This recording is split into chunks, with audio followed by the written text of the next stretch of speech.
What's up, everybody? The Crap Gamer here, the most compelling game-related YouTuber, and you damn well know it. Also the king of all gaming-related media, and you damn well know that as well. Well, we had the NPD results come in, and it's very interesting because the Xbox One lost to the PS4 last month, but it was within, I think they said 13,000, so it was pretty good, pretty even. But more importantly, the Xbox One actually saw an increase of 81% year over year, which is huge, absolutely huge. And we see that the Xbox One is actually doing a lot better than, than previously thought and in the previous year. So any kind of growth is really good and much needed and appreciated. And I think that Microsoft has the Xbox One going in the right direction. You know, maybe I was a little miscalculated with thinking that they wouldn't lose another NPD for the rest of the year, but the bottom line is that they're doing better and they continuously see growth, and that's more important than anything else. I feel like they will eventually catch the PS4 in North America, especially by the end of the year, and I'm excited about that because they have games, and the PlayStation 4 doesn't exactly have anything that screams awesome in my opinion. And so I think it's really important to mention that the Xbox One isn't doing bad. There's all these misconceptions that because the Xbox One isn't selling quite as well as the PS4 that it's selling poorly, which just isn't the case. And I think that the sooner that we get that fallacy out of the way, the better. And I am excited, even though it didn't win an NPD for last month, that it actually did see an increase year on year, which is just as important because eventually with the games coming out, Halo 5, Tomb Raider, Joe Montana Football, whatever the case may be, Forza Motorsport 6, Gears of War remastered, or whatever it is,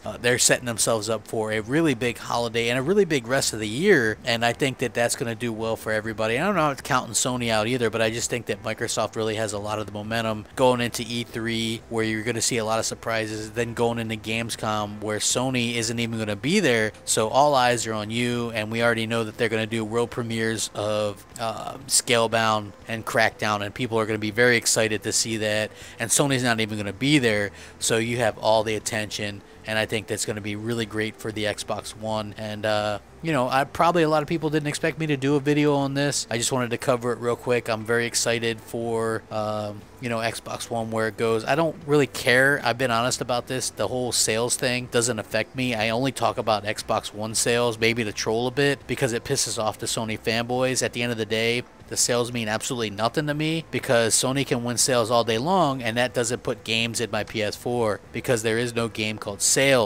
Sadly, because if there was a game called sales, I would have something to play on my PS4, and I don't, and I haven't even turned the thing on in weeks. So yeah, anyway, let me know what you guys think. Are you guys excited for E3? There's going to be lots of coverage. Keep it here. Rack 'em up. Crap Gamer out.